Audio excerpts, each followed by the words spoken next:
Ini adalah cerita yang diadaptasi dari nyata, yang menggemparkan dunia di tahun 2018. Juni tahun 2018. Tim sepak bola pemuda kota Chiang Rai. Setelah mendaftar untuk latihan, mereka memiliki ide yang berani. Mereka ingin pergi ke Gua Tam Luang yang indah untuk merayakan ulang tahun teman mereka. Tapi pelatih menghentikan mereka. Tapi tidak ada yang bisa membayangkan. Anak-anak ini baru saja memasuki gua belum lama ini. Awan gelap menutupi langit. Tidak lama kemudian, terjadi hujan lebat. Anak-anak dalam gua masih tidak tahu. Terus melangkah maju. Orang tua semua berkumpul di satu tempat untuk bersiap memberi selamat kepada anak-anak. Telah menunggu sampai malam masih belum melihat mereka dimanapun. Ketika salah satu dari mereka mengangkat panggilan. Mereka baru tahu bahwa anak-anak telah tiba di Gua Tam Luang. Mereka pikir karena hujan lebat mereka tidak bisa pulang. Jadi mereka segera pergi ke Gua Tam Luang untuk jemput mereka pulang. Tapi berita di radio mulai membuat mereka panik. Setiap tahun musim hujan dimulai dari bulan Juli. Tahun ini musim hujan terjadi lebih awal. Di waktu yang sama setiap musim hujan datang, Gua Tam Luang akan kebanjiran. Mereka berdoa agar anak-anak tidak pergi jauh ke dalam gua. Tapi setelah mereka sampai di sana, hanya melihat sepeda yang mereka tinggalkan di luar. Yang lebih putus asa adalah, manajer memberitahu mereka bahwa gua itu benar-benar kebanjiran. Mereka juga memasuki pencarian tetapi tidak punya hasil. Setelah mendengar berita ini, dalam sekejap mata, semua orang tua putus asa. Pada saat yang sama, wali kota menerima kabar itu. Segera mobilisasi tim penyelamat untuk datang menyelamatkan. Tim penyelamat sudah dipersiapkan dengan baik sejak awal dan mulai mengimplementasikan rencana. Mereka mulai bergerak dari gerbang 3 sekitar 800 meter dari pintu masuk gua utama. Kencangkan tali dan mulai memasuki gua. Tapi wali kota sisi ini belum mengakui keseriusan masalah. Dia berpikir pasti tim penyelamat bisa berhasil menyelamatkan kelompok anak-anak. Tapi yang tidak dia duga, situasi di gua jauh lebih rumit dari yang dia pikir. Pada pukul 5 pagi, tim penyelamat yang masuk ke gua sekarang penuh luka dan keluar. Kemampuan untuk masuk untuk menyelidiki hampir sama dengan nol. Tambahkan itu adalah air yang deras, ruang terlalu sempit. Tetapi peralatan dan teknologi yang mereka miliki sepertinya tidak berguna. Setelah beberapa jam di dalam air dengan susah payah, mereka hanya bisa pergi jarak yang sangat pendek. 1.600 meter dari pintu gua. Wali kota juga menyadari ini adalah penyelamatan yang sangat sulit. Jika hanya menggunakan kekuatan mereka sendiri, tidak mungkin bisa menyelamatkan. Jadi saat pagi, dia segera mengeluarkan permohonan ke seluruh dunia.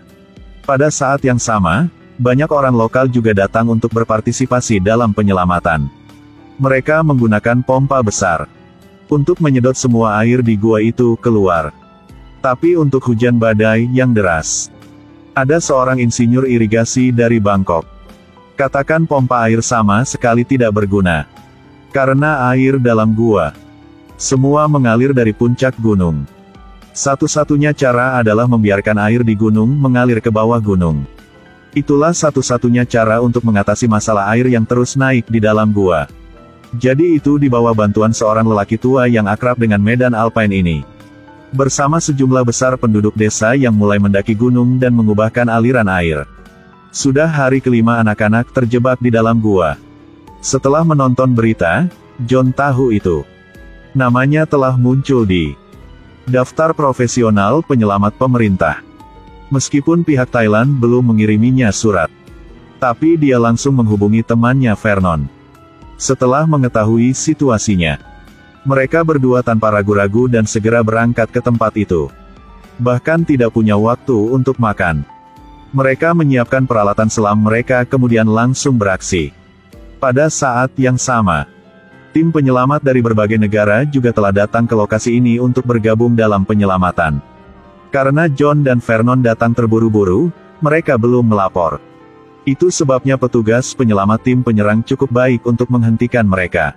Setelah berbicara sebentar, Kapten Regu penyerang sekarang tahu Mereka berdua adalah ahli penyelamatan top.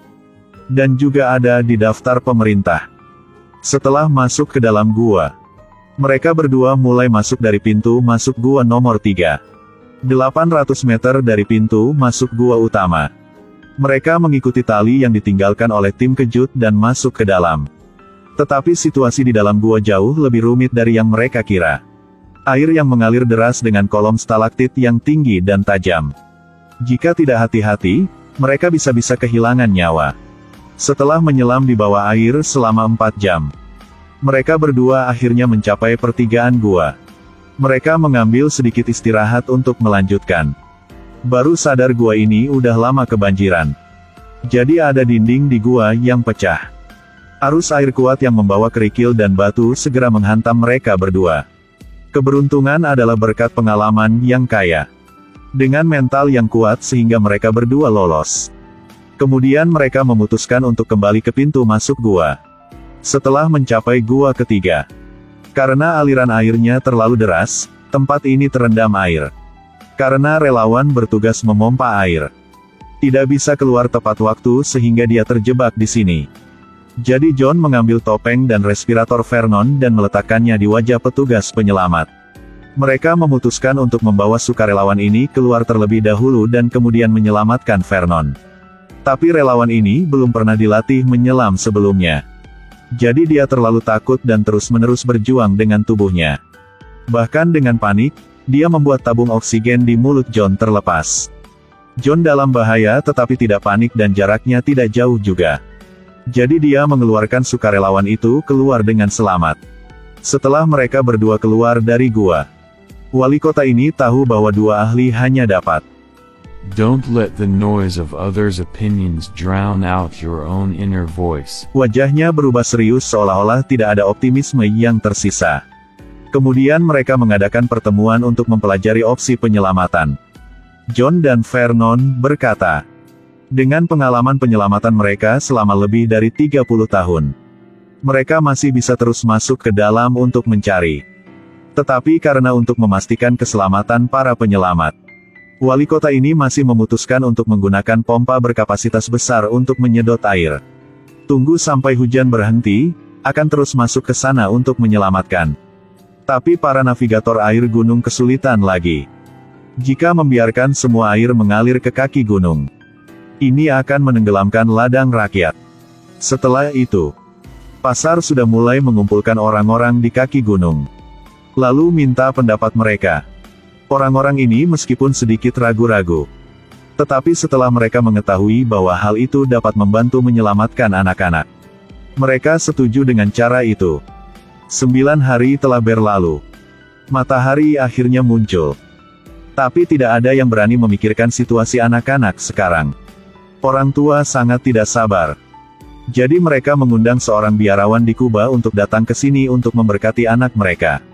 Katanya kenyataannya, kemunculan biksu terkemuka ini akan menciptakan fenomena yang para ilmuwan tidak bisa menjelaskannya.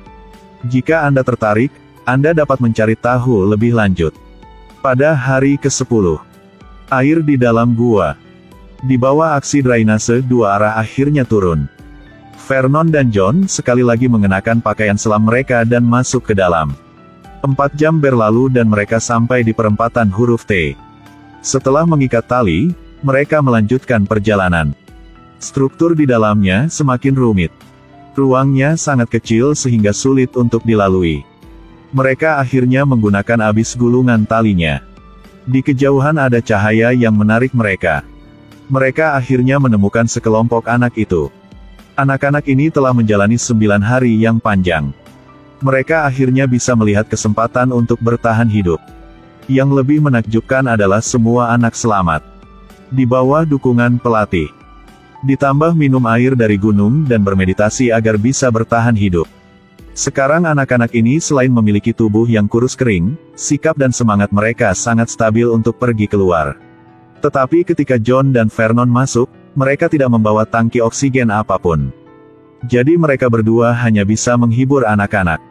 Sekarang berita bagus telah diumumkan keluar. Semua senang untuk bersorak. Perlakukan mereka berdua seperti pahlawan. Tapi mereka berdua dalam suasana hati yang sangat berat. Tapi dia dalam suasana hati yang sangat berat. Karena lokasi anak-anak. 2.500 meter dari pintu masuk goa. Butuh 6 jam 20 menit untuk sampai di sana. Dengan lebih dari 30 tahun pengalaman penyelamatan mereka. Lebih sulit mengeluarkan anak-anak daripada terbang ke langit. Yang lebih sulit lagi adalah kelompok anak muda ini belum pernah mengikuti pelatihan menyelam profesional, yang membuat operasi penyelamatan ini semakin menemui jalan buntu. Sementara tidak ada metode penyelamatan yang masuk akal. Satu-satunya cara yang bisa mereka lakukan adalah meminta tim SEAL. Mereka akan mengantarkan makanan kepada anak-anak terlebih dahulu. Karena tim SEAL selalu dilatih di ruang besar. Untuk jangka waktu di medan yang kompleks seperti ini. Menyebabkan mereka mengkonsumsi oksigen dalam jumlah besar. Setelah 7 jam berlalu, mereka akhirnya sampai di tempat tim pemuda itu. Tapi mereka menghabiskan sebagian besar tangki oksigen mereka. Jika mengumpulkan semua tangki oksigen yang tersisa, itu hanya cukup untuk 1 orang. Setelah diperiksa, mereka menemukan bahwa kandungan udara di dalam gua hanya 16%. Jika terus seperti ini, semua orang meninggal karena kekurangan oksigen. Jadi mereka mengirim seseorang untuk menyebarkan berita. Yang lain tinggal di dalam. Meskipun waktu hampir habis. Tapi wali kota belum punya strategi. Dia hanya bisa menghibur orang tua anak-anak. Tepat pada saat itu, Vernon tiba-tiba datang dengan ide gila. Dia menghubungi ahli menyelam lainnya. Richard juga ahli dalam menyelam. Vernon ingin memberi anak-anak itu anestesi. Lalu pindahkan anak-anak keluar seperti paket barang. Tapi Richard langsung menolak. Ini bukan hanya pelanggaran etika profesi.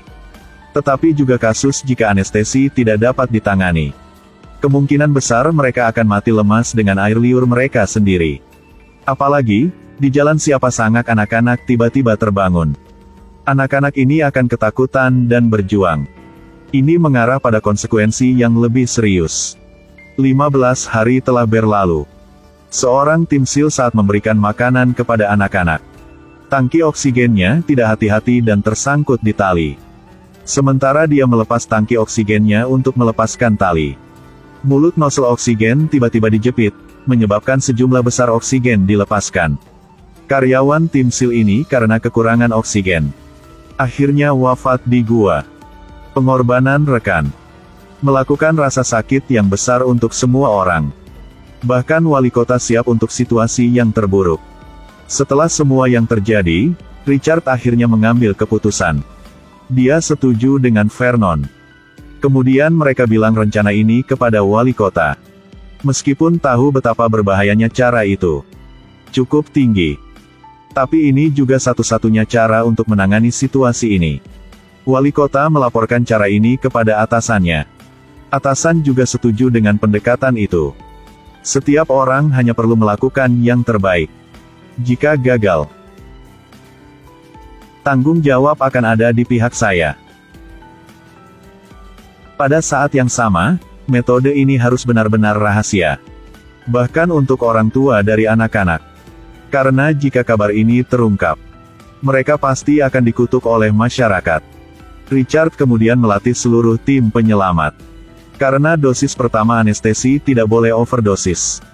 Mereka harus menyuntik anak-anak ini setiap setengah jam.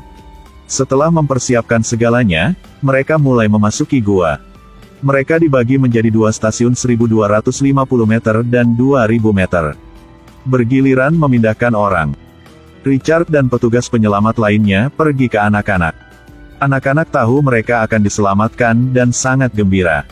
Tetapi mereka hanya dapat mengambil 4 anak keluar sekali. Anak pertama mungkin yang pertama diselamatkan. Tapi mungkin juga yang pertama akan bernasib buruk. Setelah mengenakan pakaian selam untuk kelompok anak-anak. Untuk menghindari kebingungan bagi anak-anak lain. Setelah anak-anak lain pergi, mereka memberikan anestesi. Setelah anak-anak ini secara bertahap kehilangan kesadaran, mereka mengenakan masker oksigen di wajah mereka. Setelah menyelam ke dalam air, mereka memastikan bahwa anak itu masih bernafas. dan mulai mengikat tangan dan kaki anak itu.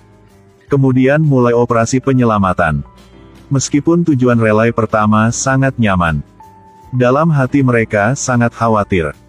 Karena mereka tidak pernah berpartisipasi dalam penyelamatan seperti itu. Saat mereka membawa anak-anak ke stasiun berikutnya, anak itu tampaknya menunjukkan tanda-tanda bangun. Anggota tubuhnya mulai bergerak. Untungnya, petugas penyelamat bisa memberikan kesempatan kedua tepat waktu. Anak pertama berhasil diselamatkan. Tanda vital masih sangat stabil. Ini adalah sorakan besar untuk semua orang. Sama seperti itu, mereka menyelamatkan 4 bayi pertama dalam sehari. Karena sulitnya pekerjaan penyelamatan beserta bahaya yang selalu mengintai. Menempatkan orang-orang yang terlibat dalam penyelamatan di bawah tekanan besar. Untungnya mereka bisa mengatasi tekanan. Oleh karena itu, penyelamatan berikutnya setelah itu tidak akan terjadi secara tidak terduga. Mereka menggunakan tangan malaikat. Bersama dengan metode penyelamatan yang belum pernah terjadi sebelumnya dalam sejarah. Dengan bantuan hampir 5.000 orang dari 7 negara berbeda. Dengan ketekunan yang tiada henti. Kombinasi sempurna bersama melalui banyak kesulitan untuk hal yang sama juga telah menciptakan keajaiban. 13 anak yang terjebak di gua selama 10 hari semuanya selamat. Tidak ada anak yang wafat.